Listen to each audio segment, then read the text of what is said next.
Hey guys, I was totally not prepared. I was like, I didn't hear what the last thing was said was, so I was like, oh my god, what's going on?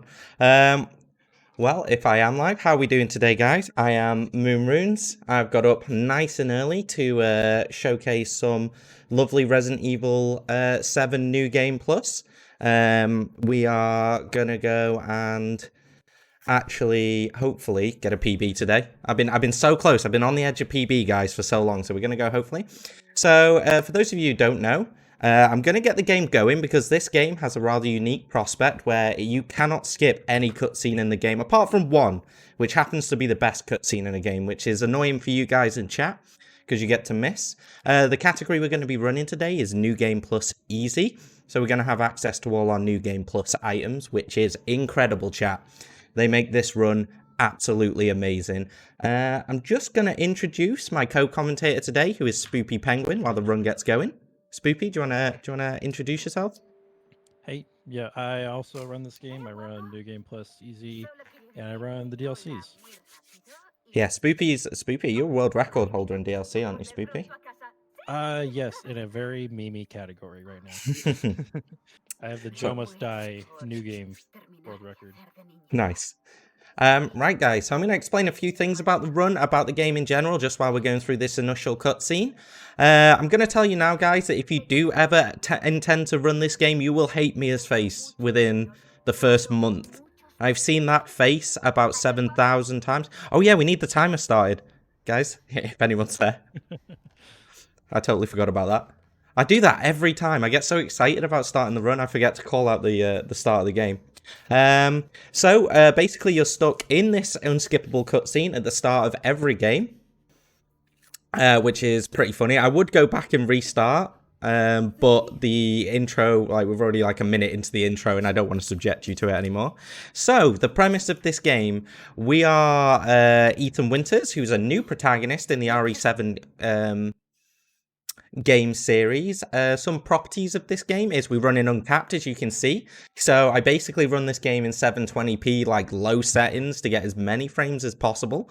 We do this for a variety of reasons. Basically, though, the main reason is that the faster the frames, the faster everything happens in the game.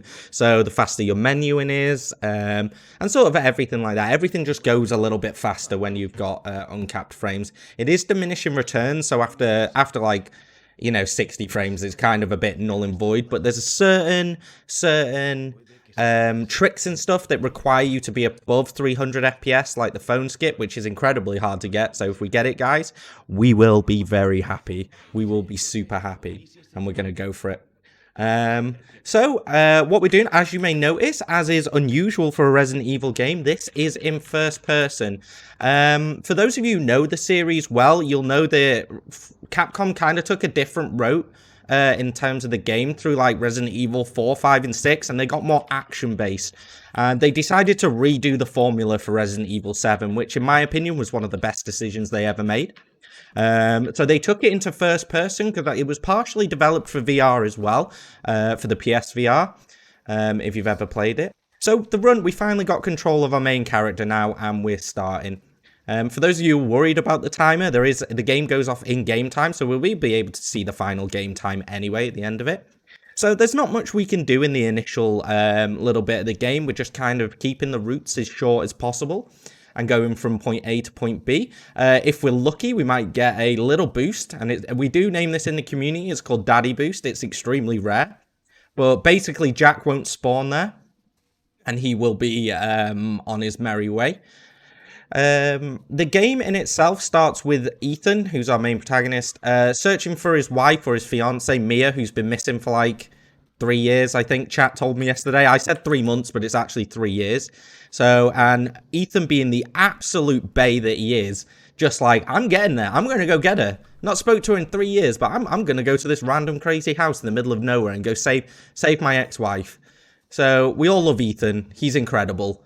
Like, I hope my future wife will come and save me from a basement if I ever get stuck in one for 3 years.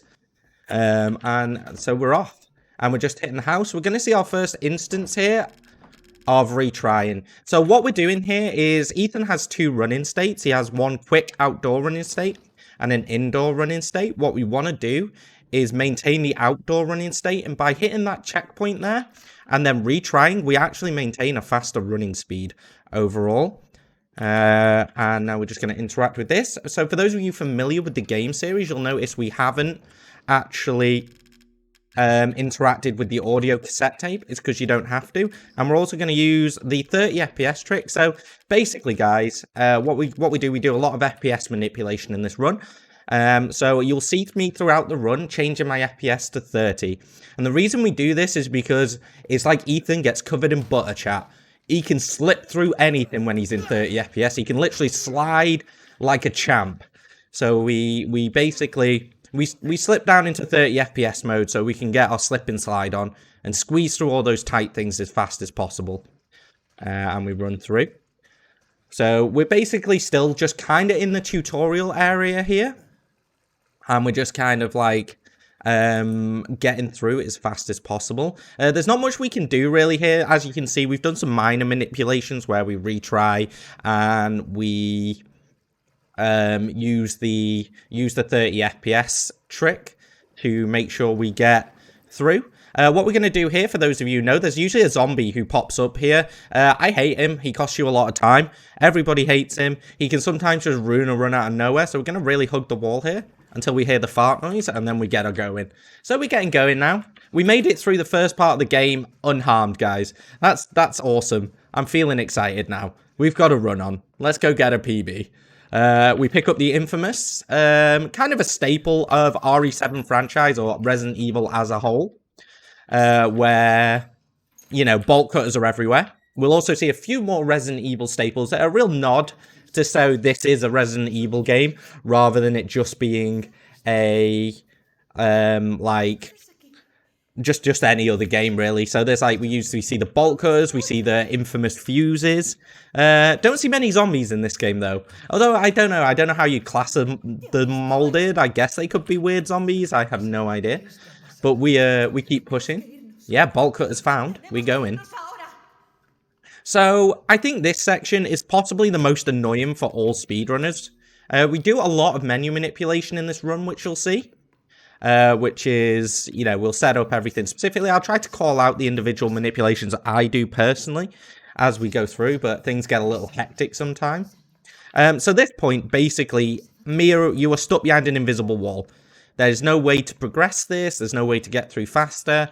And if you ever do find a skip for this, please let me know first and don't tell anyone else because, you know, I want that free world record. I will give you money if you find it. I've heard multiple people say we should put a bounty out there. Just get a bounty on the go for finding a way through this section. The thing is, I think it's wide consensus within the community that even if we did find a skip here, Mia is the actual trigger. So that we'd have to wait for Mia anyway to hit certain trigger points to advance the story. Whether that's true or not, I don't know. But that's my personal belief anyway. So there's not much we can do here. We just sort of meme around. We go have a look at the wonderful Baker basement. Look at these guys. They got some boxes. They've got some shoes. Like, oh my god, they're living the dream. I don't know what these are, but in 720p, I'm pretty sure they look like unrendered textures. So we'll leave those be. But we're gonna keep going, and yeah, we're not first. Is there anything I might have missed, Spoopy, that you can think of? Not really. I guess the main thing would be this part is why I personally hate Mia. Yes. So. The new, so what we're doing, guys, Guest House is basically the bane of everybody's speedrunners. It has very two memey pseudo boss fights right at the start that I will call out at the time, with our nearest and dearest, Mia Winters, being an absolute G. But she gets a bit angry, guys, and we have to deal with that. So we're gonna go through, and basically we're looking for around sub 15 minutes in Guest House. Looking for around sub 15 minutes. And Mia 2's fight is also very dependent on that FPS counter we've been looking at this whole time. Yeah, so basically, like with most other RE and the new generation of RE games, so in all the remakes, there's generally been a not a bug, but an issue with the engine where basically frame rate is directly tied to melee damage. And basically that persists in this game, although not to the same extent that it does in the other games. There we go. So what we were doing there, guys, is we were waiting for a sound cue just to try and proc Mia getting kidnapped as quickly as possible. And we're going to go and keep pushing. So we're going to go hit a trigger point in the bathroom here. And we need to pull through. Spoopy, I will try and get you a little bit louder on my side. I've boosted as much as I can. Yeah, no, it's no worries. I'll try and fix that. So we're coming in. We hit a trigger point in the bathroom there. Now we've run back. And this is where we come back to our wife. And we figure there's probably something a little bit wrong at this point. We're like, I don't know what you've been eating, Mia, but I think you need to change it up, love, because something's just not right. Something's gone wrong here. You're teleporting knives out of nowhere. You know, you're crawling upstairs with crazy faces. So this is a really interesting section of the game. What we do here is we don't actually resist Mia, and we run out of here. So we're running out of here to try and get through this section as quickly as possible. We're just going to thingy.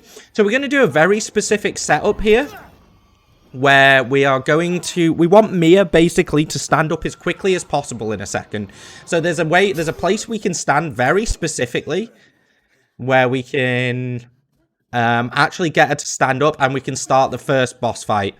Another thing I'm going to mention about the run that I haven't mentioned yet is I'm playing on the Japanese version of the game. So the Japanese version of the game is known as Zero D, and it has basically a load of censored parts of the run. And it censors a load of random parts. And we just, so I'll point them out at the time, but over the normal EUNA version, it saves us about 28 seconds. So we're going to look at this wall here. 1, 2, 3, 4 taps. We look at it, 2 taps to the right, and then we go. And now we're just going to wiggle, and we're going to wiggle to make Mia stand up. I assume if we wiggle, she wiggles, and then everybody wiggles. So we're all wiggling. We're all having a good time. And we're going to get up. And now after the wiggle dance we realize actually we need to sort Mia out, and we're gonna run in it. So this is the first boss fight that's super annoying. We got the stagger. That was good. So basically that wasn't the quickest outcome. You can get what's called like we can basically glitch into her at that point, and we can actually get a multiple hits with one swing. And if we do that, she basically won't stagger and will attack us immediately and then we can just bury the hatchet in her neck. And we're like, right, you've been too much now, Mia. We got to sort this out. So the logical conclusion is to bury a hatchet in the neck. So what we're doing here now is we are hitting our first mandatory phone call. There's about 4 mandatory phone calls in the run. And then after a certain little bit, the game's just like, actually, we don't need to do these phone calls, you know, just go, you're fine. But for the start of the game's like, nah, mate, you got to answer these phone calls. We can't have you not doing that. So what we're going to do is we're going to grab the axe again, because we got a sneaking suspicion Mia's disappeared, and we might need to axe her again, which is fine. We're going to do another retry here to reset our run speed. So we can move a little bit faster through this whole segment. The game timer does not go while you're in that menu specifically. While you're in the inventory menu, the timer is running, and the game does not pause. A really interesting little feature of this run. The game does not pause while you're in the menu. We're going through. So we get our first fuse there, which obviously is a staple for Resident Evil 7. Like, is it really a Resident Evil 7 game without a fuse?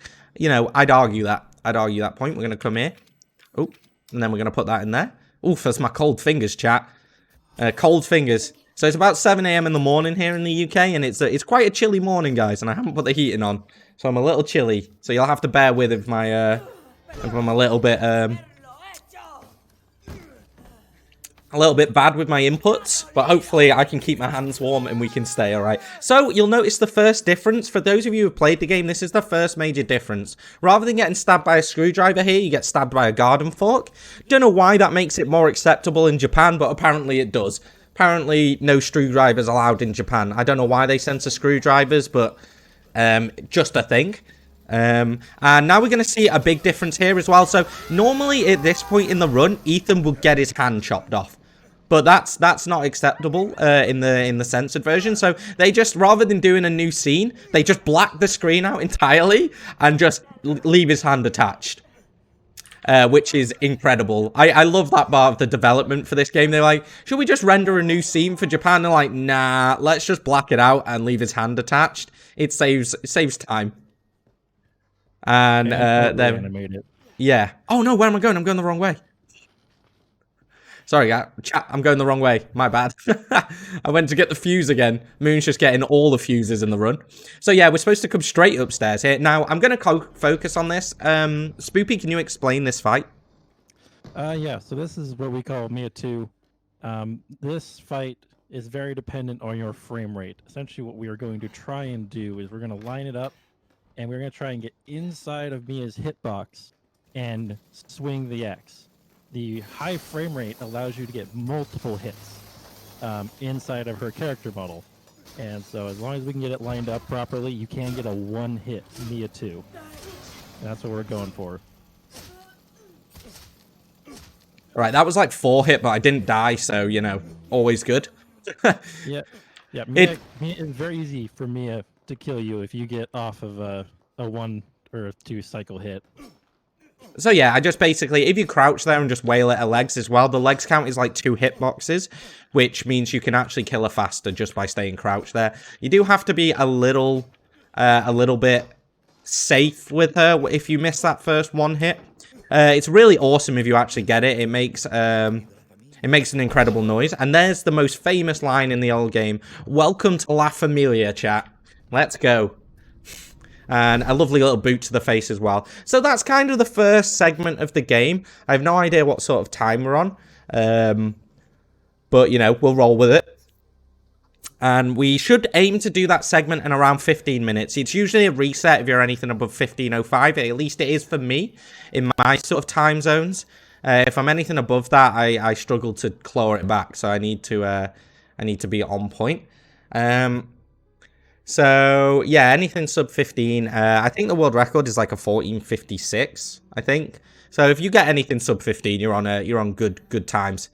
So now we're going to come to an iconic scene where we meet our main antagonists for the run. So we kind of bump into Zoe here, who's like a background figure for most of the game, but she's helping us. So the person we speak to on the phone is Zoe, and she's lovely. She's trying to get a vaccine for everyone, but it doesn't quite pan out, as we'll see later. And this is the Baker family. So the Baker family have been heavily infected with what is known as the E-type virus, which is what infects me. Now, the E-type virus basically has slowly put them in. I'm not going to spoil the story just yet, because in this run, you get to see the majority of the story if you read in the subtitles, and you get to go. But as you see here, there's something not quite right with the Baker family. His hand is supposed to be chopped off there, but it isn't. Because, you know, we can show the knife going through the wrist, but we can't show it coming off. So this is Jack. Jack is kind of the main boss of the run. You fight him 3 times overall. And you fight Marguerite once, who is his lovely wife here, who's cooked us this adorably lovely meal. Candlelit meal with the Bakers. I mean, I'd never turn them down. I'd be here every Sunday. We've got Lucas as well, and we've got Grandma. Now, Grandma is not quite who see sheems,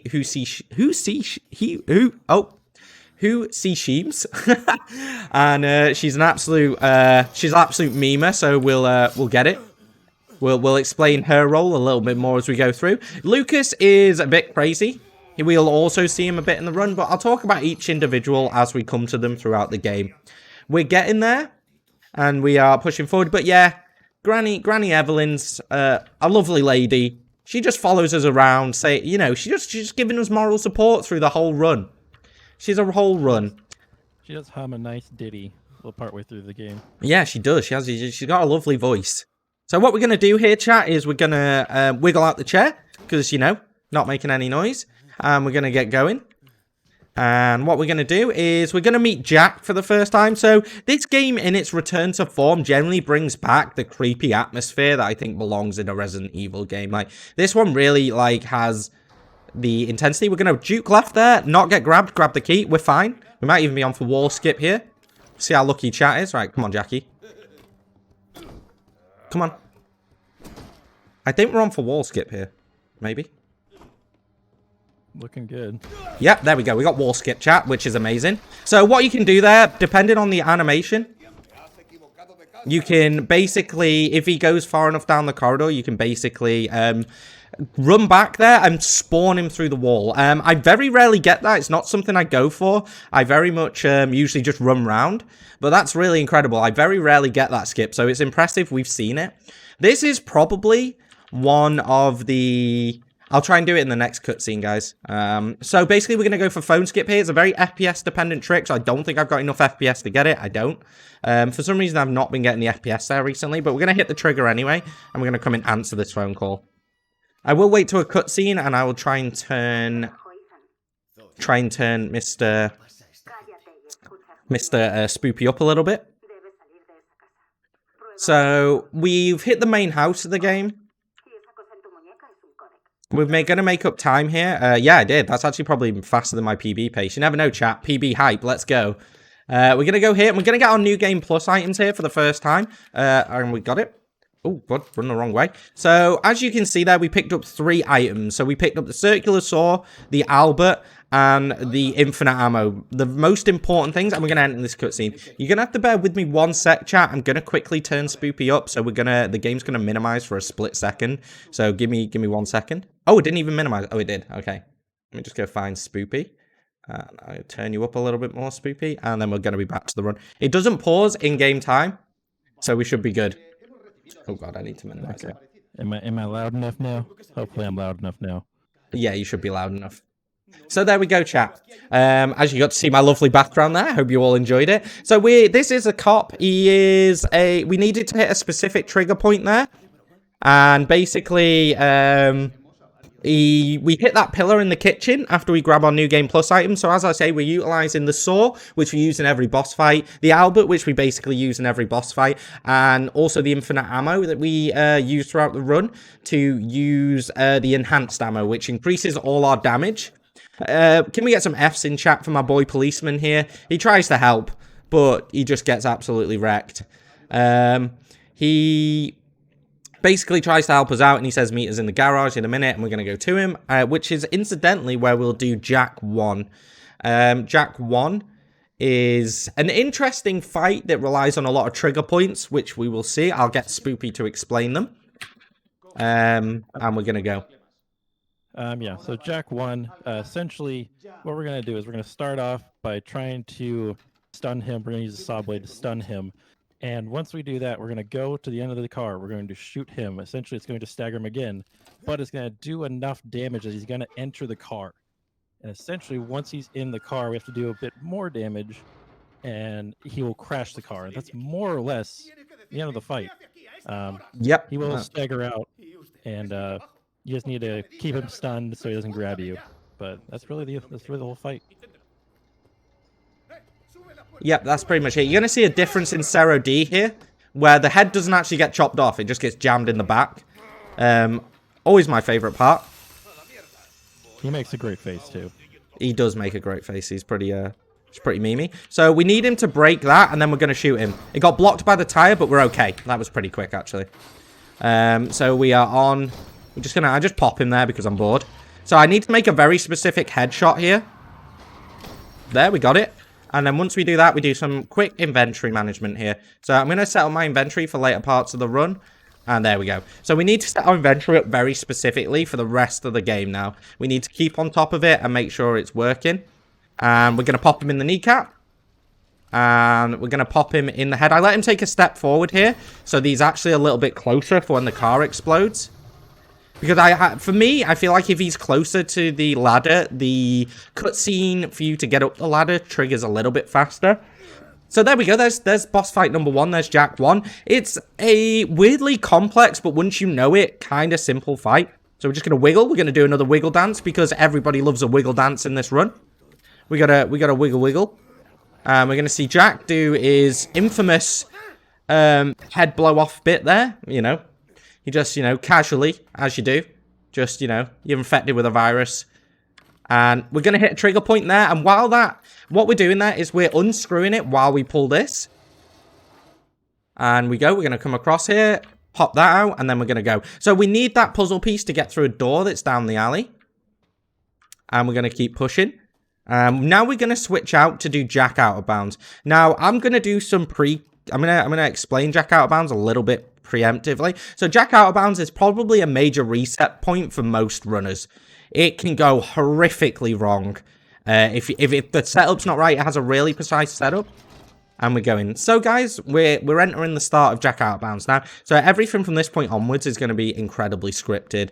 Spoopy, as it happens, do you want to walk through it? Because once we get to the bathroom, I'm going to go quiet while I focus. Yeah, I am actually watching this stream. I don't have the live feed up. Oh, did the live feed cancelled? Oh, yeah, right, okay. So. Bugger, it's probably when I turned you up.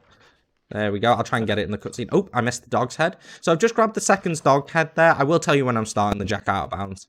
And then you can go through it. So what we're going to do here is we're going to grab a first shadow puzzle piece of the run. These are a bit memey. They're kind of easy once you know what you're doing. But they're not at the same time. Spoopy, right. Here you go. You can explain Jack now. Let's go. All right. So once Jack comes through the room, we're going to shoot him. It is going to stun him, and then we need to get around him. And once you do that, you're going to go drop down the broken staircase. You're going to complete a pendulum, which we grabbed earlier in the main area. You're going to complete a puzzle and grab another dog head. Once you've done that, we're going to make sure that Jack is falling down the stairs with, like, just behind us.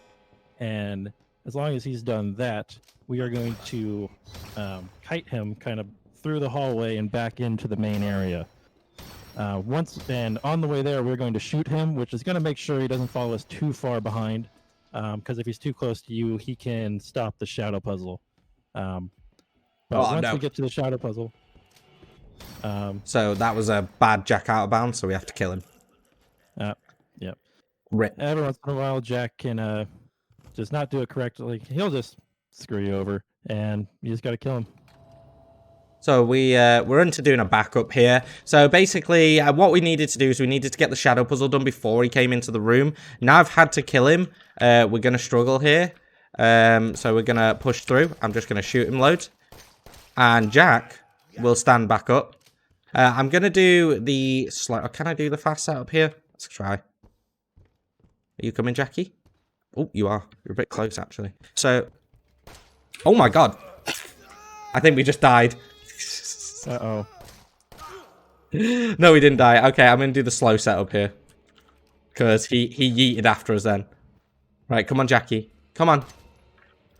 Am I quickly able to interrupt with a donation? Oh, yeah, go for it. I'm going to try and sort this mess out. Alright, we have a donation from Frill House 451, $5 donation saying, "Love the hat, Moon."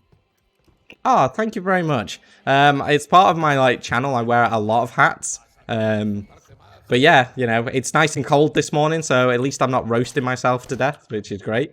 But yeah, I appreciate that. Thank you very much. It's a nice Manchester Bee hat. All right, we're going to set up here. We're going to set up for the out of bounds. There we go. So there we go. That's how you do out of bounds, Jack out of bounds. Basically, to do... Oh, I didn't even switch down to 30 FPS there. I didn't need to scrub past him. So what we did there, guys, was we used Jack to push us out of bounds. So Jack's grab animation there actually shoves you forward, which is really amazing because what that does is it pushes us through the banister, which then clips us out of bounds. So we do a small sequence break here, and we're going to drop into bounds here, and we're going to load. And we're in. So we've loaded back in and we've done a small sequence break there. So what we've done is we've got the red key card early. And now we're going to push through and carry on towards Jack 2. We see our first proper molded there. And we're doing a small puzzle here where we take red hand and the third one. Then we grab this. We're going to get a key here. And we're going to go. So that was pretty good. We had a bad Jack out of bounds, guys. Usually you would get that a lot faster. And it would be, it wouldn't be really that. But thank you for the donation, guys. Raising money for a fantastic cause here in the UK. So I really appreciate any money. Absolutely incredible what ESA is doing in UK Speed Gaming. So we're just kind of going through the game now. We're going to the boss fight number 2. Spoopy, do you want to do boss fight 2 explanation? Yeah, so this is going to be Jack 2. Essentially, he is going to grab the red dog head, and Jack is going to kick us into this arena. Very, very quickly, once we're up, we're going to back away from Jack just enough so he doesn't grab us. And we're going to try and shoot him in the head as soon as possible. From there, we're going to use a circular saw to get him into basically a phase 2. He's going to turn around and grab this big set of Texas Chainsaw Massacre looking scissors, and we're going to grab a chainsaw just for later. And once he's back up after grabbing the saw, we're going to shoot him again, saw him again, and the fight's going to be over. We're also doing a bit of menuing just to make sure everything is in the right space, because again, menuing is extremely important in this game. Yep, so that was pretty perfect, actually. That was almost, I don't think that's pretty much a perfect Jack 2 from my side, which is pretty awesome. I'm quite excited by that. I very rarely get that fight because what we need to talk about is the iframes in that section. So Jack has some iframes, so you can't just shoot him immediately. You have to time it for the second he starts moving, which can actually really throw you off. If you fire a second early, you miss kind of the easy cycles, and he literally goes crazy. He literally goes crazy. There's also a difference in Zero D with the end of that fight. Yes, there is. At the end of non-Zero D, it takes longer because his body pops and he's just some flailing legs. But in Zero D, that doesn't happen, so you can just saw the door almost immediately. Yeah, pretty much, which is always handy. We love a bit of extra speed here. What we picked up there was our first key. So it's really, the game has that very Resident Evil trope of you've got key-specific doors that only certain keys can access, which is a lovely homage. We're going to do some inventory management here. So what we did, we've set ourselves up for the next puzzle where we can just go boom. And we just literally input all these now and we keep going. So we're going to push forward. And we're going to get through. So now we've made it outside the house. What we need to do is answer our second mandatory phone call here, or our third mandatory phone call, I would guess, where we come in, we hit a trigger point. So what we do is we go in, we leave, and we go back in, because we need to hit the leaving trigger point to trigger the phone call for Zoe to go off. So usually, casually, you'd enter that room, you'd wander around a bit, and then you'd run out. And then we keep going. So now we're kind of stuck here. I think I know why you're so quiet, Spoopy, but I'd have to Alt-Tab to fix it again. But I think it might be worth it. Let's just see if I can keep it up for a minute. There we go. I'm going to boost that up a little bit. And I'm also going to start my stream again so you can actually go back to the thing. All right, there we go, chat. Hopefully, Spoopy's a little louder now. All right. Those mid... I'm louder. You should be a little bit louder in the game. The game will also be a little bit louder, but we'll be all right, chat. We'll be all right. We'll make it through this. Are there any speedrunners who speedrun this game in VR, Bomber? There is. And I know one speedrunner at least. It's not nearly as fast. It's not nearly as fast overall. It's quite a bit slower. But it actually looks really fun. I don't actually own a PSVR, but I'd love to try it if it ever comes to PC VR. So what we did there is we entered the call, and now we're going to what's called, it's like guest house, I think, or outhouse or something. Yeah, I think it's called the Old House. Old House, that's it. And this is where we meet our second antagonist, I would guess, which is the lovely, fabulous Marguerite. I'm going to play it really safe here, chat, and pop down here and start shooting this, which causes those bugs to dissipate. And then, otherwise, those bugs can attack you, and they're a little bit annoying. They can actually keep you from crouching and uncrouching. Yeah. So you can cost yourself a second going into that segment and save yourself 3 a bit later. So we're going to kind of crouch through there. And we're going to do another FPS manipulation here, where we drop down to 30 FPS so we can get all buttery again, chat, and slide through those spaces. So we wait till here. We drop the frames down. I didn't have the saw out. I need to get the saw out here. And it didn't work. Oh, it did. Okay, so that wasn't too bad. So basically, we should have been able to walk through that door without stopping. But we got away with it. You can take a slight back step and then run back into it, and it's usually fine. Which is what we saw there. It didn't cost that much time. We're still doing okay in terms of time. And we do our next shadow puzzle, which this one's a little bit finicky. But once you know the... Once you know the sort of the general movement for each puzzle, the shadow puzzle, they're a lot easier. Casually, I actually really struggled trying to get the at least the warrior one to fit, because the warrior one's a right meme lord. Yeah, they progressively get more and more kind of specific with where your shadow needs to be. Yeah, like the eagle one, very forgiving. But the warrior one, you got to be pretty precise. Yeah, they kind of scale up in difficulty, I find. Like, the eagle one, you can literally just, you know... it doesn't look like an eagle at all, and you're just like, boom, there we go. And then the spider one's kind of the next most forgiving. It's kind of not that bad, but it kind of requires you to be lined up. And then the bloody Axeman needs like a very specific thing that doesn't even look like the image you're trying to replicate. So, we've got our final trope there, chat. We've got our crank, which is another staple of the series. And also, just so you know, the reason we pick up the running boots in this run is for that segment, because it saves us about 5 or 6 seconds through there, I think. And as you can tell on menu... The running shoes allow you to walk faster while you're walking or crouching, but we run most of this game. So those little crouched areas, we can run a little bit faster. Yeah, they help out mostly in those little bits. So we're pushing forward here. We're just trying to aim to get through this. We've got a little AI manipulation with Marge here, where if we don't look at her and we run a specific route here, there we go. You can actually not trigger her and you're just fine. So I shoot that one because these guys can be a little bit annoying on your way back. So I like to just shoot one of them at least, so they're not messing around with me. So that went perfectly. That was a really good little Marge section there. We are being chased by one of them, and we're going to grab a second key here. Oh, God, he's alive. Is he going to attack us? Don't attack me, friend. I'm friendly. There we go. We're safe. So we made it back through. And, yeah, those bugs can be really annoying. So we're just running through. And, yeah, so we got through this night. We're going to do a very specific setup for Marge here, where we're going to do 1 and we're going to do 3 and 1. So this is Marge 1. This isn't really a boss fight, but it can cost you a lot of time if you don't do it right. So there's a jump scare there for those of you who didn't know. Enjoy that one. And we keep pushing here. So we're going to fall through the floor and we're going to go. And here we go. Let's thingy. So you're going to see me here do the ADS trick as well, which is basically... Oh, I messed up. I missed a shot. So I've missed a shot here, chat. So I have to wait. I have to wait for it now. So basically, I only fired twice. There we go. So basically, I missed one of the shots, which meant she staggered backwards, which is kind of slow, so we don't like that. But we got it. We got it. It wasn't that bad. Oh, bugger. Gotta calm down. There we go. Yeah, but the ADS trick, essentially with the G17, if you alternate between ADS in and out while you're shooting, you actually are able to shoot much faster than either ADS or either hip firing. Yes. That's the key to that trick there. So this is probably one of the hardest tricks in the run.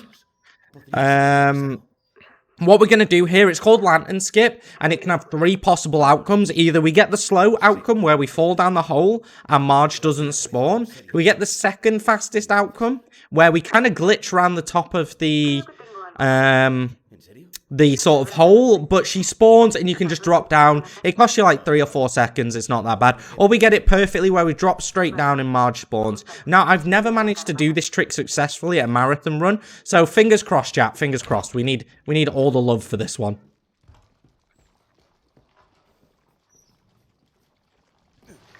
Or we could just do that. Yeah, essentially what Lantern Skip is doing is we're supposed to go check an area of a room, which is directly above right here. So the reason we go to the left of that hole is to line up with the trigger, and then we're able to jump down and get to this very special moment of the game. So, this is Marguerite 2. She's a really fun boss fight, probably the hardest fight casually, I would say. And she's extremely fun. I completely messed up that skip there, guys. That was the slowest outcome. But I kind of sped it up by falling into the hole really quickly. So, you know, potato, potato. The complete mess up was better than trying to do it properly and then messing up anyway. So, you know, we saved a little bit of time. So I'm going to jump into Marge 2 here. So what I'm going to try and do is I'm going to try and get 13 gunshots on her in this thing. Do you want to take over here, actually, just while I focus? Yeah. So... essentially, we're trying to trigger her to break through this window. We're going to shoot 3 times with the Albert and then get all 10 enhanced shots of the G17 using the ADS trick. We are going to be looking up at the ceiling to manipulate her spawn. She ends up spawning in this lower level, and then we're going to use the circular saw for the rest of this fight, making very sure not to saw her while she is jumping. If you saw her while she is jumping, she will do this long flailing animation, and you can take a hit. But yeah, that was great. That was a very good Marguerite 2. That was kind of perfect. We're pretty good on that. Get out of the corner. Yeah, I always try and force. You can go a little bit faster than that, where she doesn't go down on her feet, and she literally just dies immediately. But I kind of was a bit slow when I started to saw her. I was a little bit far away, so didn't quite catch her. But casually, she's probably the hardest boss in the run, I would say. I mean, Jack 3, once you know how to kill him, is actually not that bad. He's very much just a bit of a memer. So yeah, that was one cycle Marge. That was actually really good. Yeah, because if you don't get the one cycle, Marge starts swapping between different holes and crawling throughout the whole place, spawning a bunch of bugs. It's really awful. If you can normally kill her even slowly there, as long as you keep on top of on the run. You can kind of keep on top of her. So now we're going to a really spooky section of the run. I think casually this is probably one of the most terrifying sections of the game. And we're coming through here. So what we need to do, we've got Marge's lantern. So this is the trigger point we'd usually have to hit before. So what we're doing here is we're coming now into the kids' play area, sort of the kids' part of this house. A lot of spooky stuff starts happening here where we realize things aren't as we seem. Obviously, we kind of know the run pretty much off by heart, so we know exactly where we're going. But this bit's usually very dark and very scary, and then this happens. Would you say it's a little spoopy? It might be a little spoopy. So we're going to come through here. We got to do a little crouch here. And I think this is genuinely one of the best bits of the game. So we turn around here and we see some little legs. And we're like, oh no. We don't want that. We don't want that. We're not about this life. We're just trying to save our wife. So we see Evie's legs here. We are going to do a retry trick now here. Now this is a really interesting retry because the reason we do it is so that this enemy spawns faster. So if you just run out there, he spawns really slowly. But if we retry at that specific point, he actually comes preloaded, and you can just pop him in the head and run past. Otherwise, you have to try and kill him standing up, and it's generally just a nightmare. It's a really hard shot. He'll straight up pop into existence. Like, he won't be there, and then you open the door, and then there he is. And it's kind of amazing. It's a really neat little trick. So now we can skip every cutscene, every phone call now. Before this, we kind of have to do every phone call, and then all of a sudden, for whatever reason, the game devs were just like, right, no, don't have to do cutscenes anymore. Screw story. Gotta go fast. Gotta break them world records. And we just gotta go. The phone calls start involving Ethan. They're like, yeah, you don't need to listen to that. Yeah. And we're just like, yeah, let's go. So as you can see, that's probably the biggest part where you see the outdoor run speed versus the indoor run speed. You get a massive boost there. We're going to hit a checkpoint here to trigger another phone call, which goes off. I thought it hadn't gone off then. I panicked, but it's fine. And we're going to do our second trip into the basement. So now we're kind of playing catch up. We've kind of already got the red key card. And this is the point where we'd usually go get the red key card. But what we're going to do is we're going to see the biggest time save for Zero D. So, in this segment for Zero D, basically there's a huge part where you reach into the cop's neck, and you have to get the key for the next sections of the game out of his sort of like cavity, and it's generally very gruesome. And here's Granny. Hello, Granny. What are you doing in the basement, my lovely? You need to be upstairs somewhere.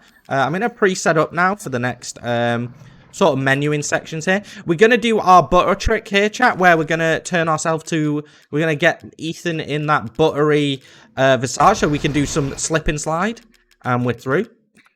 So what you do there, if you don't drop down to 30 FPS there, that enemy will catch you and you have to kill him. It's super annoying, and we're going to get the key. So we got the key there, and we're on our way. So yeah, we get all buttery there, and we slide through. I think that's kind of the last instance of using the 30 FPS glitch, is it? As far as I know, I don't use it anywhere else. Yeah, we do still retry a few times, but that's kind of the last of the FPS manipulation for the run now. And that's what we keep doing. There's potential to use it in the boat, but that's usually just if you get caught on something. Oh, my favorite part there. We got to boop a snoot. As we do, we have to, with those little crawlers, guys, the only way to kill them quickly is to boop the snoots. If you don't boop the snoots, they're right pain in the bum. They can jump around, they do all sorts of stuff. They're absolutely annoying. So we need to make a headshot here for a stagger, which I kind of left really long there because I panicked that I was going to miss it.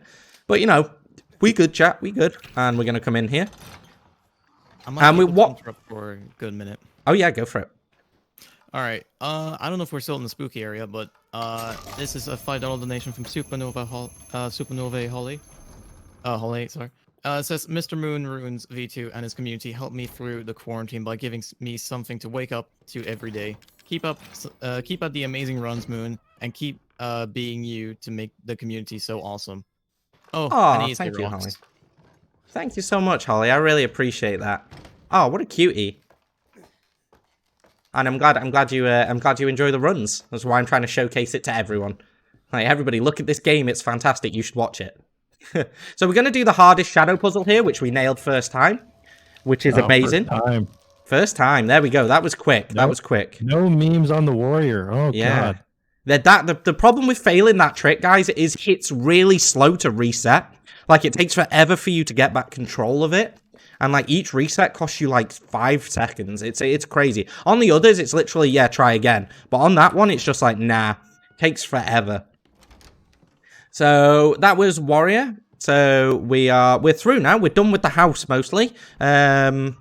Before we go off to our next adventure. So, now we're going to the Lucas section. Now, the Lucas section is really popular, I think. It's my favourite part of the run, personally. We have to shoot that guy, because otherwise he hits you, and he's really annoying. I shoot this guy, because he's annoying too. But if we do the inputs here correctly, we can actually just get through this door fast enough that they're really not a threat at all. And we can keep pushing. So, yeah, we're coming to the Lucas section here. I've been messing this up loads in my practice runs. Like, honestly, chat, yesterday I had the worst practice run, and it's made me dead fearful of this section. So we're going to push, chat, but that's like the main house section done now. We've got the hardest boss fight killed, and now we've got to sit through this lovely cutscene, because, you know, unskippable cutscenes, am I right?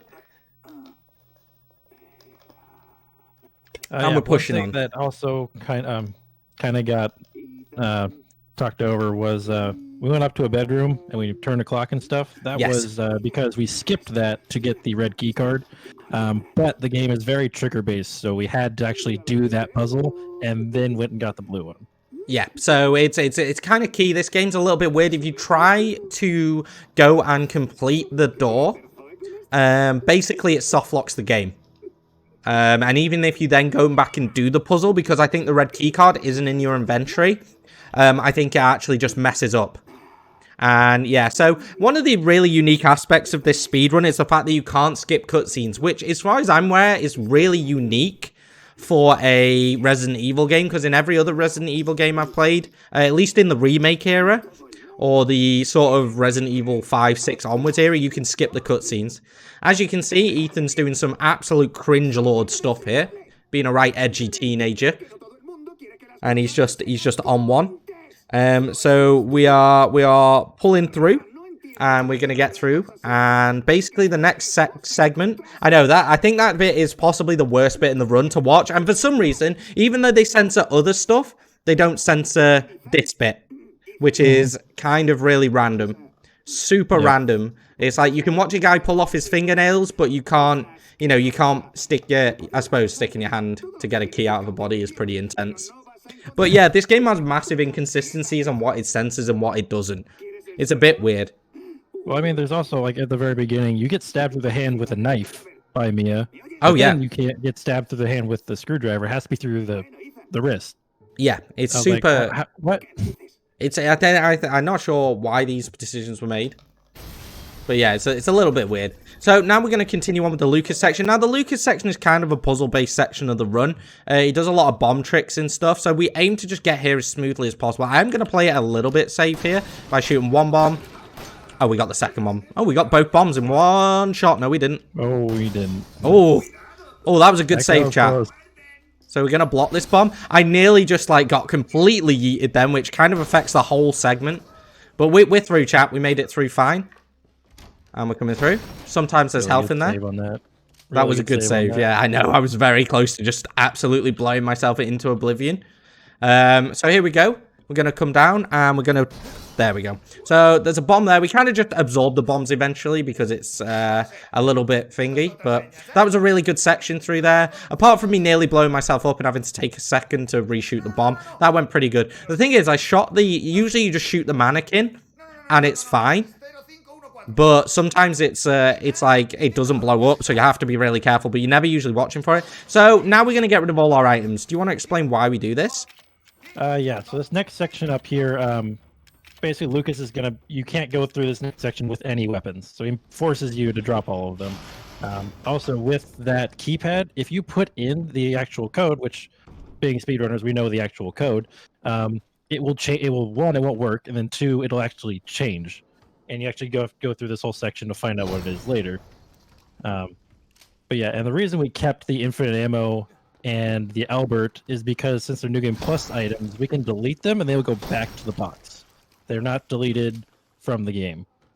Yep, that's exactly right. So the reason we can keep these 3 items is because, yeah, as he said, you can delete them, and we will be deleting them in a specific order to get them to go to the box in a specific order, so that when we pick everything up, my inventory is set up right. I think it's saw first, isn't it?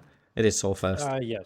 I always forget the order of these two. So we pick up the battery there. We're kind of just hitting some trick points here. We need to spawn the next pseudo boss fight. This game has like weird miniature boss fights. Oh, there we go.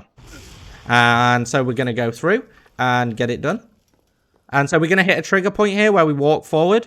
And then we kind of take a step back and we shoot. So the first instance of a big molded spawns here. And we kind of reload cancel there to try and get at least 6 shots off here. And then I come in. Cancel. Oh, I didn't shoot the legs, which is kind of bad. So we're just going to block him there. If you shoot the legs, he drops instantly and explodes. But that was pretty perfect, really. It cost me about a second not shooting his leg. But we on there. So what we can do now... It's saw first, is it? No, it's... Yep. Saw first. Saw first. There we go. You wouldn't think I'd done 200 or 300 runs of this game, chat. So now we're set up for the next section of the game. We can't enter the Lucas True puzzle section with any items. So we can't enter the puzzle section with any items, hence why we get rid of everything. It was a little bit sloppy on that fight. We should have really hit the leg, but I shot him in the crotch region instead. Because, you know, got to inflict that extra crit shot damage. And we're moving on. So it's 1408 for this bit, is it?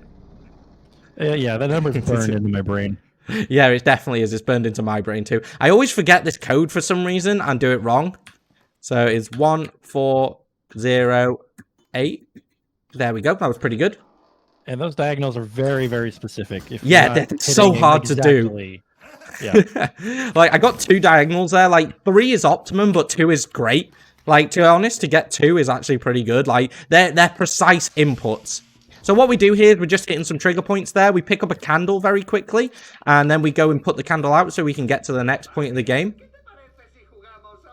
And we're going to go through. So we're just waiting here. There's a lot of waiting around in this section, and then it's all go, go, go, go, go. It's all go, go, go, go. So we are setting up our inventory here. We're going to do some very specific inventory stuff here. Where we turn this on. This is the world's most unsafe cooker. I would not recommend buying this making model to anybody in chat who's looking at getting a cooker, because you will have no eyebrows left when you're trying to make your mac and cheese, which, you know, nobody wants to. We're going to reset our inventory there because we're going to pick up a crank in a second that we need to access. And we're going to do the greatest puzzle. 1, 2, 3, 4, 5. 1, 2, 3, 4, 5. 1, 2, 3, 4, 5. 1, 2, 3, 4, 5. 1, 2, 3, 4, 5. And there we go. For those of you who didn't know that puzzle, that's how you do it. You count to 5 and you just go up or down. Either direction doesn't really matter. So I hope you enjoyed me counting the numbers off there. We're going to line up as squarely as possible with this. Something I haven't mentioned in this run is that for every interaction point, you want to get as closely to the position as possible that you will be in your final position, because it saves like a tiny bit of time every second. Every time you line up properly, it saves you like half a second, because Ethan is really slow in moving to each location. So you've got to line up as squarely as possible to where you want to be. And happy birthday, guys. Can we get some birthday hype in chat? Let's go. And now we're going to do the bomb segment. So it's quicker to grab the bomb here than it is to... As much as you would think tearing the board off first would be quicker, it's quicker to grab the bomb because I actually think it starts the countdown a little bit faster. So we come in here and we hit the hold. And I don't even think you need to guard here, but I just do it anyway because it makes me feel safe. Yeah, so let's go. Ethan is a tank. Look at him sucking all that blood back in. What a hero, man. He just like, nope, blood, you're mine. You're coming back. He on it. So we're coming here. We're going to pick up a load of items we dumped earlier, chat. We're going to come through. We're going to go to the bottom of the inventory until I get D-Series arm and crank, and then we're good to go. And as you can see, my inventory is now perfectly set up to how I like it. And we're going to come through here, and we're going to go over here. And we're going through. So we're pushing around now. Right, we're going to our third and final boss fight of the run, which is really scary. This run feels like it, apart from the terrible out of bounds, this run has actually gone relatively smoothly. It's an hour and it should be about an hour and a half speed run. I can't remember what I set the estimate to though, which I'm hoping is not an hour and a half. I hope I've given myself an extra few minutes. I think you put it at 133. Oh, so 133. Oh God, we're pushing estimate here, chat. We need to get our speedy boots on. We need to get our quiches moving. Oh, there we go. So as you see there, we line up as squarely as possible there to trigger the points and have as little like slow movement as possible. We can do some very specific movement through this section to avoid enemies. So we're going to hug the inner corner there. We bait out the attack. And now, guys, we get to do everybody's favorite boop. We get to boot those schnoots. So we're going to go boop a schnoot here to get past an enemy as quickly as possible. Here we come. Hello, Booper. Drop down, and he's dead. So all you have to do is literally a little tickle tap to the face, and he's done. And we're pushing on. So we're going to attempt to do a skip here, where we come round, and we push forward. We come into here, and we interact with Zoe. We free Zoe. God, I thought I missed an item then. If you don't have a specific, like, if you don't have all the items she needs, she just won't trigger. And you have to go back and get them, and it costs you about 15, 20 seconds. So we're going to attempt to save ourselves here 3 or 4 seconds by getting what's called, I don't know what the actual name of this skip is. Like vaccine skip or something? I don't know. It's fairly recent. Like it hasn't been around super long. So we run down here and we hit a trigger point. We basically want a hand. We want to wait for the voice line here. We're going to run back upstairs. And hopefully when we get there, we can interact with Zoe immediately, which we can. So there we go. That saved you about 3 seconds. And that's what we do. But here we go. Right. We also need to boop. This is Jack 3, chat. I'm going to let Spoopy do this one because I have to focus. Yeah, so Jack 3 is definitely one of the more intense fights in the speedrun. Essentially, we are going to be doing a lot of very precise shooting and a lot of very precise sawing. We're going to start off, we're going to shoot him in the face, and we're going to aim through these boards to a spot on his tail. And that tail is very hard to hit if you don't get that shot. So getting that shot is very important. From here, we're going to use the circular saw to burst these eyeballs that are all over his body. Once he's done with those 2 on the side, he's going to shoot at the one on his tail. That way we don't have to get anywhere near it. We can keep going around his body in a very, very specific order. And so once he gets all these eyeballs popped, how many eyeballs are there? There's quite a few eyeballs, and you have to do it in a very specific order because you can get blocked by the body parts of Jack. There we go. Oof! That was a nice backup with that G17 shot. And then we're going to stay in a very specific area because Jack's going to pop back up and he's going to grab us. So we kind of want to be where he's going to grab us. More of that not being forced by the game to where we need to be. And then, yeah, we're just going to saw him until he's dead. Oof. Yeah, that is Jack 3. That was really good, Jack 3. Well, yeah, that was pretty good. It wasn't quite optimal because I got the knife out by mistake, which I'm going to correct here in my inventory. Oh, God. What am I doing here? There we go. I have stabbed a few Jack 3 eyeballs. Yeah. And the reason he was backing away from the door was, again, to try and be in the area that the game wants us to be. Yeah, it can be a bit. You can get grabbed slightly faster. Yeah, that was a good Jack 3. So that was one cycle Jack 3. It's kind of like initially one of the hardest parts of the run. Yeah, don't let go, Jack. Hey, Matt RPD. Welcome, friend. Sorry, don't know why I give you a random shout out there. Yeah, I mean, I only recently actually kind of figured out Jack 3. That shot through that floorboard is a real tricky it's tough. To start it's out tough. With. But once you kind of get your own setup on it, it becomes Jack 3 almost becomes a little bit trivial compared to like Marge 2. Yeah, Marge 2 is definitely becomes the hardest speedrunning boss, although casually I think it's a toss-up between Jack 3. If you know what you're doing on Jack 3, he's kind of simple as long as things go to plan. Yeah, as long as you get the order correct. So the order of the eyes I do the eyes in is very specific. And I kind of missed a few tail shots, which nearly messed everything up. I missed like 3 tail shots. But he has weird iframes. So you have to kind of take your time on those shots. Because at the start, he gets iframes, and during certain movements, he gets iframes as well. So you have to sort of like be very careful when you're shooting him there, because if you run out of bullets and you don't get the cycle right, it's fight over and you're going to 2 cycle, which is super slow.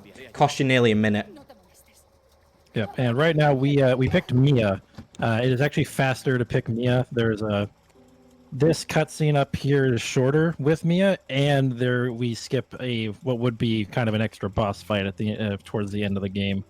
Yeah, so it's actually, this is a really unique thing to this game in the Resident Evil series, is the fact that it has a non-canon sort of story playthrough in it. So, like, Capcom basically said, like, yeah, you can save Zoe, but it's definitely not canon. It's like, you know, it's not what happens. The storyline is you save Mia, and you push through. I saved Zoe my first time. I've never ever saved Zoe in this game. Like, I have no idea what the Zoe playthrough is like. I need to do it at some point. I've completed this game. It's exactly the same. It's exactly the same, except for the extra Mia fight. Yeah. Interesting question, Agus. The reason this game looks like it's from 2010 is because I turn all the settings down to the bare minimum to maintain as high a frame count as possible. Like, you need to maintain a low setting. So we're playing in 720p with basically every setting turned off. This is actually quite a nice game for the time when you turn everything up. So we need to maintain basically we're in 720p with the lowest textures possible. I just thought I'd cover that question off in chat, because this game is actually quite a nice game for when it came out.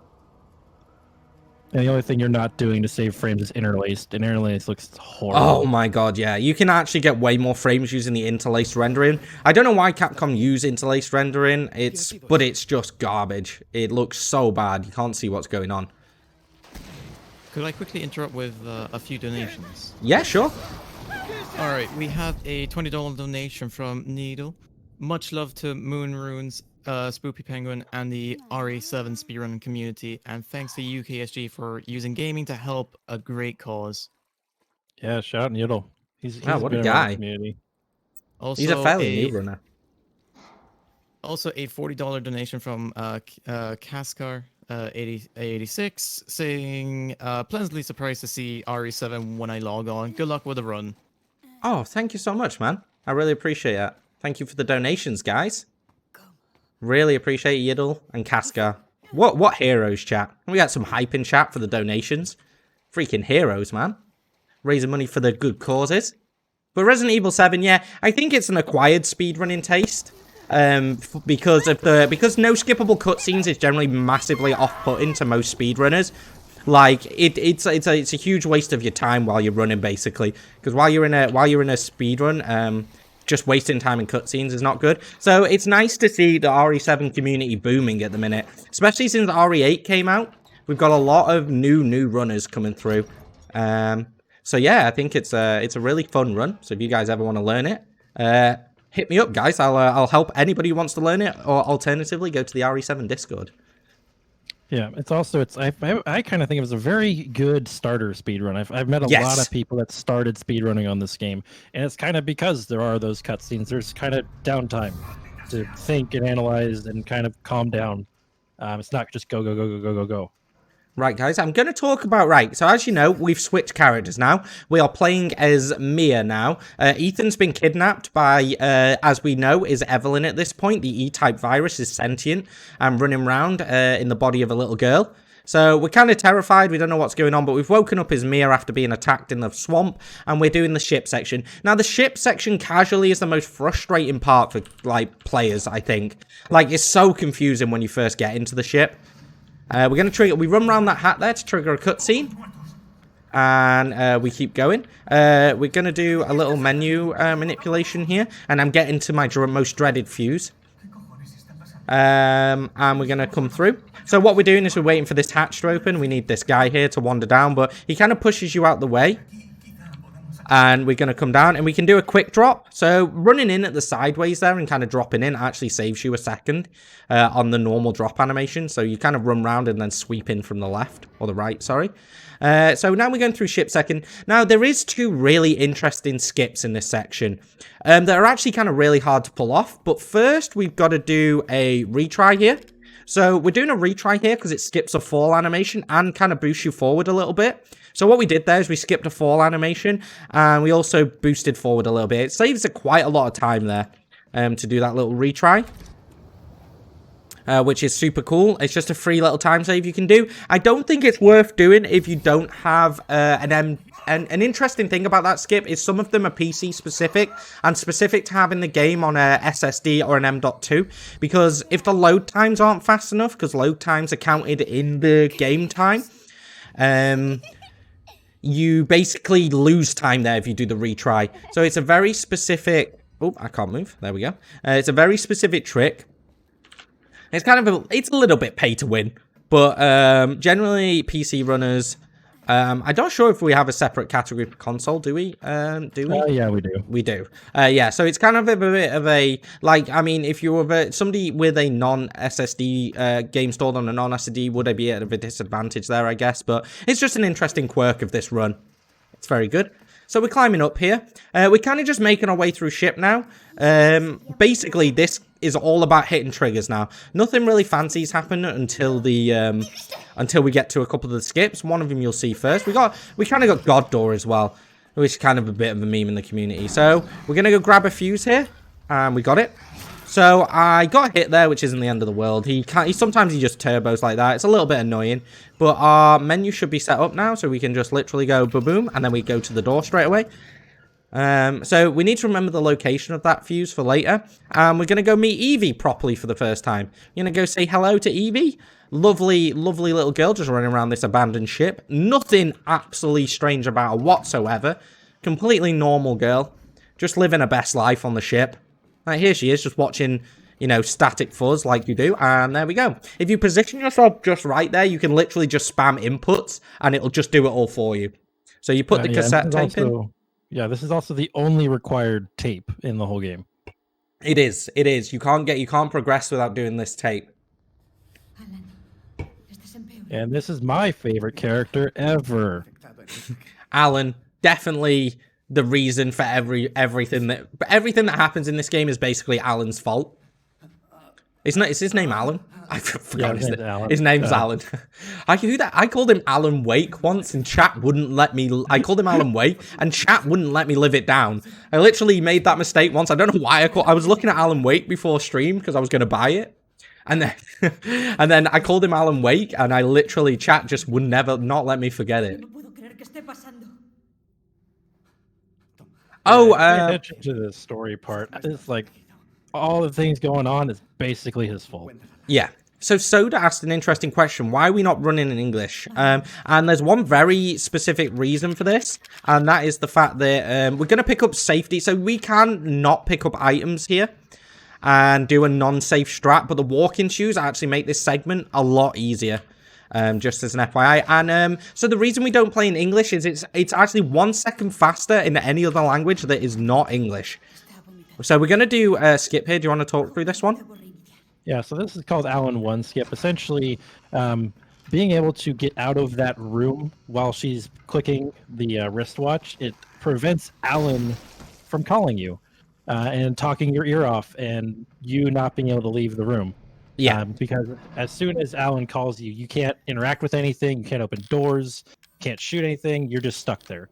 And I think that wastes about 20 seconds if you don't get that. Yeah, it does. You're stuck there just talking to Alan on the phone, you can't do anything. So that skip doesn't look very impressive, but it actually saves a butt ton of time here. We got him. That was pretty good, actually. So basically, that molded spawns and the elevator won't move until his death animation is over. There's a faster strat there where you shoot his head on the way down, which is really hard to do, and then you shoot his leg and he blows up. But it's really impossibly hard to do. So I'm going to talk about door skip here. It's called D&D skip because I think it was found by Dustin Distortion, from what I remember. Distortion being used to run this game, and a guy called Dus used to be very prominent runners of this game. I shoot him just for safety, really. And we need to grab a bomb. So we're doing the D&D skip where we're going to try and again skip another phone call with some memes, and we do that by I think he's dead. Hopefully, he should be. Hopefully, he's not in the way. So what we're going to do is try and put the bomb down in a very specific point. Now I think that was too far away. I think I was a bit late on the bomb there, so the skip might not work. But what we can't do, chat, is we can't press reload. Now, I have a massive issue from playing, like, Call of Duty and all those sorts of games where it's just instinctive for me to hit reload all the time, no matter what I'm doing. I'm the exact same way. I have hit that bomb more times than I care to admit. Yep. So we're going to come into here because we need to hit another trigger here. And we're thinking, but yeah, so FPS is 1 second faster in any other language that isn't English, which is a really cool little thing. You can run in any language, which is nice for variety. I played that a little safe there. You can generally cut that a bit shorter just to get through a little bit quicker, but there we go. We hit the trigger point, and now hopefully we get bomb skip, although I think we're just going to blow ourselves over here. So let's hope for the best, chat. Fingers crossed we get this skip, because it's kind of a really cool skip. I think that bomb's actually good. I think the bomb's good looking at it. Yes, there we go, chat. Hey. We got bomb skip. So that's actually a really precise trick. It's super annoying. And what you do there is you usually get stuck at the door until that phone call ends. But by doing bomb skip, you generally save yourself a load of time. And we blast through these two. It's generally you can just run past them, but it's a little bit tricky. But that was a really good skip. It looks very inconsequential, but it's actually really hard to do. Yeah, it's another skip. I want to say it saves about 6 seconds. Basically just not having to listen to Alan. Yeah, basically, it saves you a little bit more time as well, because you actually, the door animation is slow there. So I think it saves you 6 to 8 seconds. Oh, did I get them both? Apparently I killed them all, chat. Here we go. Is he alive? Oh my god, he is alive. Where was he? He was off on his travels, guys. He was going. So yeah, that's kind of section 1 of ship done, I would guess you'd say. Yeah, I call this the tape. This is like the ship tape is nearing the end. Yeah.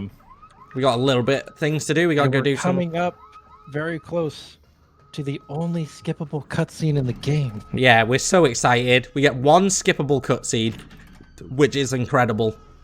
We get a headshot here from Spoopy Boy, who tries to give us an absolute fruitening, but you know, we don't pay any attention to him. We just pop his head off really quickly and have a good time.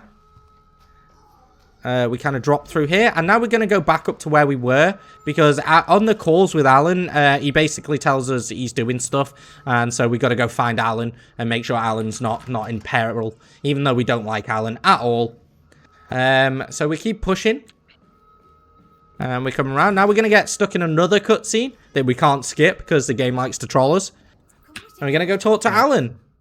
Yeah, if somebody can find an Alan 3 skip, I will also give them money.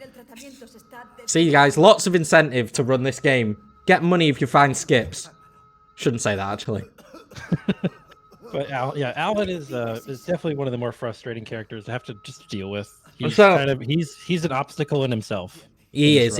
He's really annoying, and Alan is basically the one who caused the entire incident by letting Evie out. He doesn't let her out on purpose, but I think the implication is he's been doing experiments he shouldn't be doing in the side, and basically things have gone incredibly wrong, and he kind of gets his comeuppance now. My theory has been that he's the one that's been talking with Lucas. Yeah, potentially. There's kind of a load of backstory here. That I think the theories have kind of got a lot wilder since Resident Evil 8 trailer came out. Because of the potential implication that he and Mita were already working for the bioterrorist, what was it, BCCT? Something? BTCT? Can't remember what it's called. Basically Blue Umbrella. It's the BSAA. BSAA, that's it. I was thinking of the British Touring Car Championships. Lol. Yeah, but for this, it's also with RE8's trailer. It's kind of just like there's werewolves and stuff, man. It's all out the window. I love it. I can't wait. Whatever. I'm just glad Ethan's in it and it's first person. That's what I'm waiting for. So, guys, we're gonna Mia again. There's one part that I'm really hoping to play as Mia in. Here we go. So we're coming to the only unskippable cutscene. Unfortunately, guys, it's the best cutscene in the run, which is super annoying. Like, super, super annoying. So we're coming in here and we get our one skippable cutscene, which is Pog, which is going to start now. Now, you do need to skip this as fast as possible because it actually carries on in the in-game timer. I've actually lost 6 seconds there just because I forgot it was part of the in-game timer while I was trying to sort something out.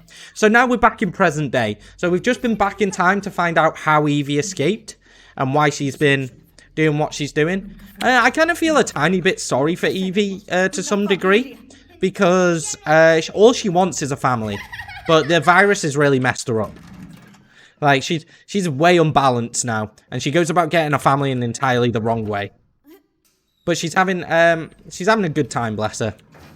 So, we're going to keep pushing here. We need to go get a few items now. So, we need to go get a crank. And we also need to get the fuse and a power cable. So, we're going to go grab the fuse that we used before. And we're going to get that first. But we're also coming up to everybody's favourite trick, God Door. But this bit, I think, is the most super confusing bit for new runners. Because, in my opinion, it doesn't really explain what you got to do. You've just got to kind of find the items and go. So, we're running through the fastest route. And we're going to go. So, we go up to the captain's quarters. Because the captain's quarters has an incredible little crank in it that we need for the elevator. And we're going to come back. Again, we're going to be lining up as square as possible to the elevators and stuff. Because as you could see there, if you're not square, you kind of just teleport around in a really slow manner. And we're going. So we're coming down now. We are entering the latter portion of the run, though, now. I think this is around the hour mark. Maybe a little less. And we're coming in and we're just going to use the crank here. So now we're entering, we're going to go get the fuse next. We got to drop down. We're going to use a little trick where we kind of bump off the ladder to prevent us doing any fall. And we're going to come straight up here. And we're going to run to get some corrosive acid. But we're going to do God Door. So we interact with this door really late. And we're going to grab it. We need to turn immediately. And then we come through and we get God Door. Oh, God Door. So that looks kind of easy. But God Door is really, really specific. It's very... like, there's not much chance you get to... Did I put that back in? No, I got it. Yeah. I can't dodge him, so I'm going to have to take the hit and go around. So you can't... basically, it's not frame perfect, but you've got to be really quick there. And you've got to interact with the door late. We're going to get square on and climb up as quickly as possible. So, yeah, God Door is kind of consistent for me. But I think there's advantages. It's a 3-frame window according to chat. There we go. Learn something new every day. So the fact that I got that, considering I'm running at 300 FPS, guys. Oh my god, I nearly fell in the hole. Which way am I going here? This way. I remember what I'm doing, chat. I promise. I know what I'm doing. I'm a good speedrunner. Here we go. Here we go. So there's a guy in front of here. We can kind of just ignore him and input that. Oh, he hit me though. It doesn't really matter if he hits you. You kind of want to... I kind of started to run straight here because he's been getting stuck in the doorway. But now we're going to go thingy. We're going to completely ignore this guy up here. And we're going to run straight past him. Feels bad for him. Like, he's just like, I want to be noticed. He's like, notice me, senpai. And I'm just like, nah, fam, I'm off. I've got to go get myself a power cable. Here we 7. And we just interact with this. This bit's a little bit slow. There's not much we can do here. But yeah, 3-frame window on that God Door, guys. Let's go. And we pick this up. And we're going to run past this fella. He's trying his hardest, bless him, but he ain't getting anywhere. And we're just like, see you, friend. Try better luck next time. I'm off. I'm going. I'm a speedrunner. Gotta go fast. So we're coming through. Hopefully this guy isn't going to be a meme lord. No, he's way out the way. So he got stuck in the door the other day and he hit me and it really knocked me into red and it ruined my entire ship section. So now I'm super wary of that guy. And we're coming through. So we're just going to drop down now and we're going to do some pretty specific inputs here. So we're going to go ba-boom and then we're going to go ba-boom. And we're good. It's kind of coming to the end of ship section now. There's a little bit of a sketchy 7 coming through. And it's really, really fun. So, this is the one bit of the run we kind of have to do with no weapons or anything, but we got a few enemies to dodge. So, we kind of have to rely on good RNG here. You can kind of bait the AI into doing exactly what you want, but it's thingy. This guy can sort of turbo here. He's a bit annoying because I'm already in red. I can ideally don't want to take the hit. And we're going to run directly at this guy to try and force him to jump backwards, which he didn't do, but you can just run round him. It saves a fraction of a second. So this is the most annoying bit here. a big molded is going to spawn here. We're going to try and slip past this guy. We can't use the butter on that section. I run in, run out, and then we can manipulate his AI into running in a very set path, and you can just get by him no problem. That bit can be a little bit tense because that molded can react in multiple ways, and it's really annoying. So, chat, we get stuck between him and that crate. Yeah, it's not great. So, what we're going to do here is we're going to skip a little bit of time here, and we're going to go straight into a cutscene. Now, this spawns us into a cutscene, and guys, we need to get some Fs in chat for my boy Jack Baker. So, we find out at this point in the run that Jack is actually a really nice guy. He's a really nice guy, and his only crime in this entire game is rescuing a little girl from a bog. He's rescued a little girl from the bog, and the little girl turns out to be like Satan herself. And he's a lovely guy. And if you play any of the DLC for this game, you see how nice Jack and Marge, and Lucas is a bit of an edgy guy, but he's not bad per se. And Zoe's really nice. And they're a lovely, like, you know, Southern American family. And just living their best life out in the sticks and the boonies, having a good time. And they get absolutely ruined. Their entire life is ruined by the E-type virus.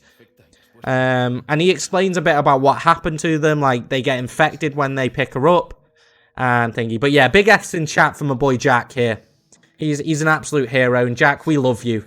He's also, incidentally, Jack is possibly one of the best characters in any Resident Evil 7 game. Resident Evil game, sorry, he's the best in Resident Evil 7. He's kind of one of the best characters in any of the games. His story is so good, and the way his character acts and stuff, and the tension he brings is incredible.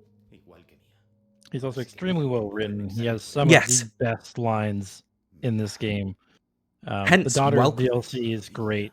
Yeah, it is. That's the one that goes really into their backstory. I really like Jack's story. Yeah, it's really cool. But yeah, he's like got the great line. Like, he's got that quintessential Resident Evil 7 line where he's like, "Welcome to the family, son," which is just so iconic. It's like you can't play this game without loving that line. It's so good. The rip on End of Zoe at the very end of End of Zoe is like, "Farewell from the family, son." Yeah, and that's cool. But End of Zoe is actually an incredible run. It's so much fun. So, we're coming up to the final section of the game now, guys, where we're going to go through mines. The run kind of lessens in difficulty from this point out. I mean, the mine shaft is pretty pog, if everybody acts a bit weird. But in general, it's pretty good. So, we're going to push through doing it. I hope you guys have enjoyed the run so far. I hope I've explained it well. Just going to throw that out there. It's like world's worst run.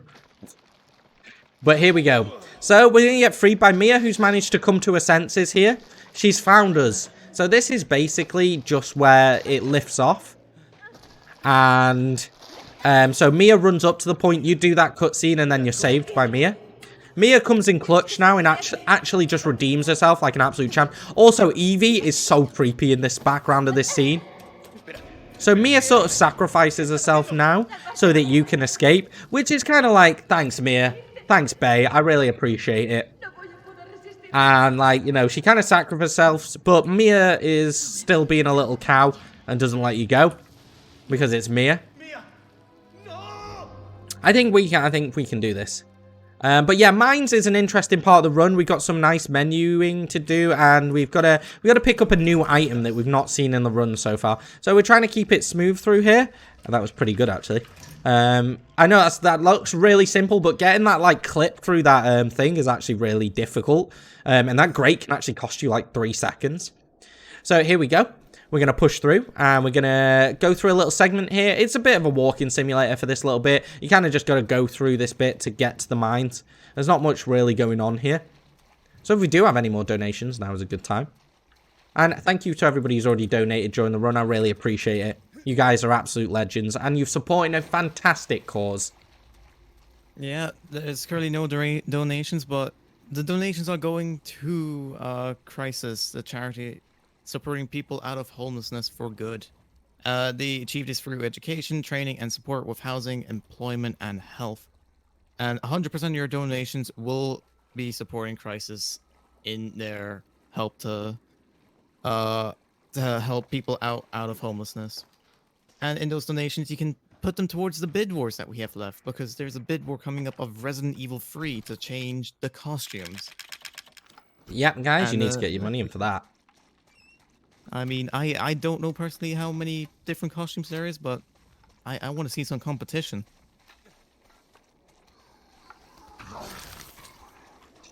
I've just Yeah, got... so you can see we just went through and grabbed all the items from the item box, and we also picked up the grenade launcher. It does kind of look like a makeshift Gatling gun, but it is in fact a grenade launcher.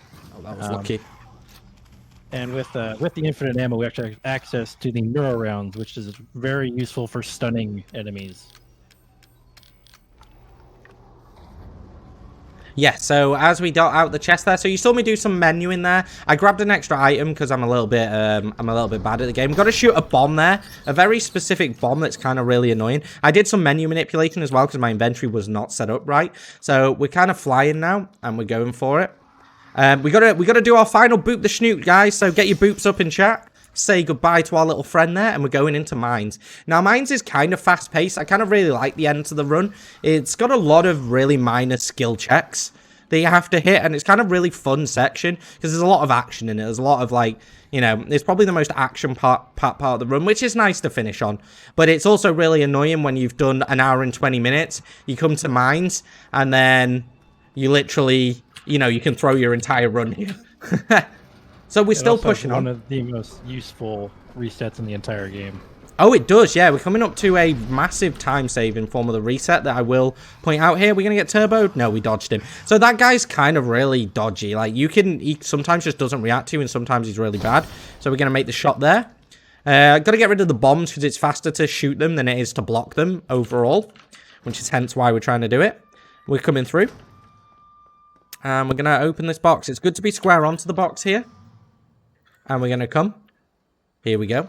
And gonna get there. Wait for the queue to appear. We go in.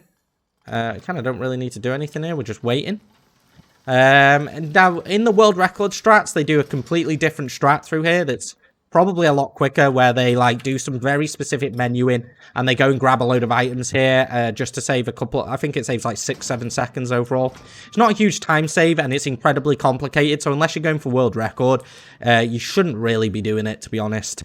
Although it's real risky.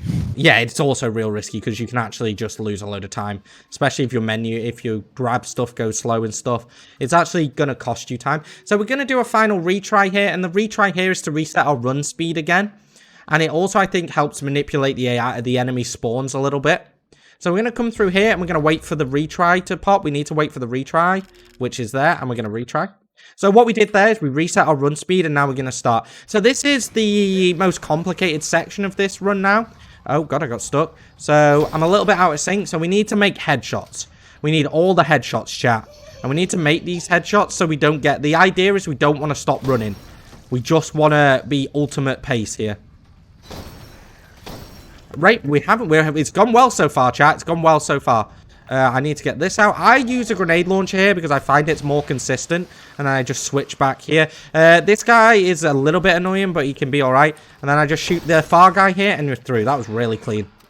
Nice. That was very clean. Yeah, so anybody who's run this game casually will notice that bit's a little bit difficult. You get a lot of enemies spawning. And this bit is probably going to be the bit that shocks most casual runners. You run here, you stun these guys, and you just run up. So I'd say that fight on easy for your first time is one of the most difficult sections in the game. Or on normal. Because you have to do this fight and you have very minimal resources. So you have to try and, like, use what you can find to kill those two molded down there. But this has gone really well. It's been a really good end to the run, which is good. We're making it through. Especially after that whole circle going up and then those two are at the end of it. Like, yeah. It's a very hard part of the run because you need to kind of conserve your ammo and get through it. Here we go. I have seen some madman doing I think it's Nolsey is doing knife only at the minute. And it just looks insane. I'm tempted to pick up knife only though as a meme run. Knife Only Madhouse is a awesome run to watch. Nick's Issues is probably one of my favorite Knife Only runners. Him and Yassi are great at it. Yes. So guys, we've made it back to the house finally after doing a massive detour. We got creepy Evelyn just hanging around, trying to be creepy, but we don't care. We don't care. We're just like, Evelyn, get out the way.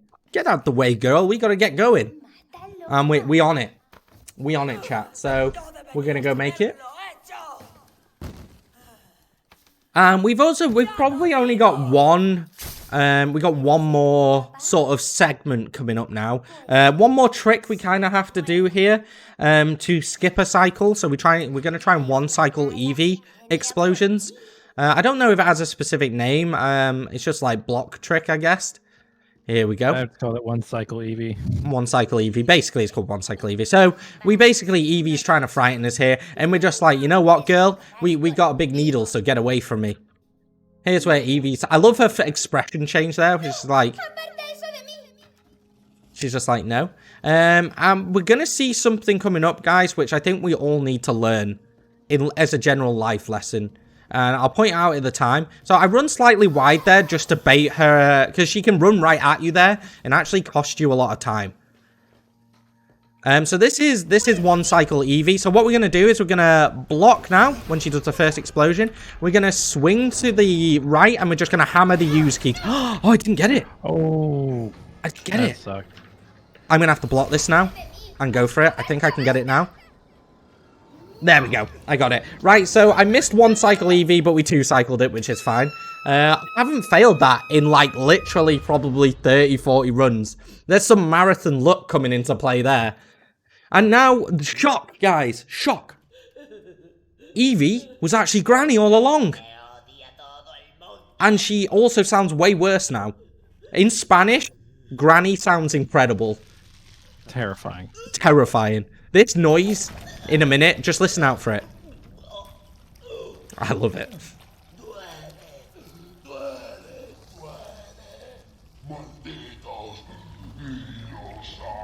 Just like, how terrifying is that? Terrifying. He's literally the most creepy thing. That's the stuff of nightmares. Granny speedrun went. All the time, Matt. So, we're going to just do a... we're going to stun lock Evelyn here. As we can see, the reason you don't eat wheelchairs, chat, is you'll become a giant face on the wall. So, never eat a wheelchair. That's my warning. If you're going to take anything away from today, don't eat wheelchairs. Because they turn you into giant wall monsters. At least that's my theory as to why this happens. Also, this is a real missed opportunity in Resident Evil 8. This should have definitely been a boss fight.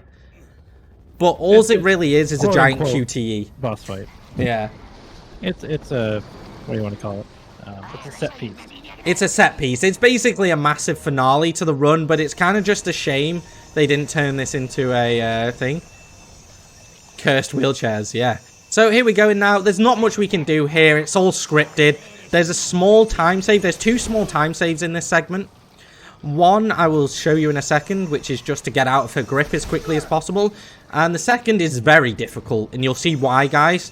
And I'll point that out when we do it. Do you want to explain the really difficult trick in a minute, Spoopy, when it comes up? Just the saw in the hand. Yeah, it's just how we do the the last shots here. So yeah, it's really complicated. So yeah. Listen up, chat. So we're gonna get a call from our good buddy from the BSAA, Chris. He's gonna tell us to grab this gun and use it, which is basically the same about what we've been using.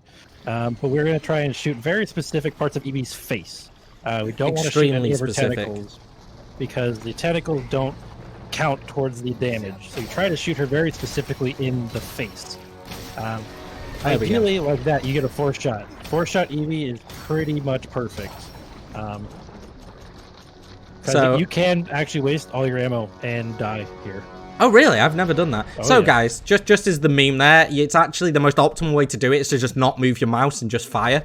And you will 4-shot pretty much every time. Sometimes it doesn't, and I think it's if you're slow to start shooting, there's a tentacle comes in the way of the face. So you don't quite get the headshot, and it makes it 5 shots. But generally, that's it, guys. We are at the end of the run. That should be time, I think, now. That's time, yeah. There we go, guys. That'll be time. Because I don't think the timer started properly, I will do the thing. But I'll show our boy Chris Redfield coming into play. So this is how I imagine the first interaction leading into the next game goes. But I hope you guys enjoyed the run. I hope you loved RE7. There's a massively awesome community around this game. And if anybody feels like they want to start running this game, the RE7 community Discord, you can find it on speedrun.com, is actually incredible. There's so much support there, and you'll find help. If you want to DM me, I'll help you guys. And if you want to learn this run, just hit me up, and I will give you I'll help you as much as I can.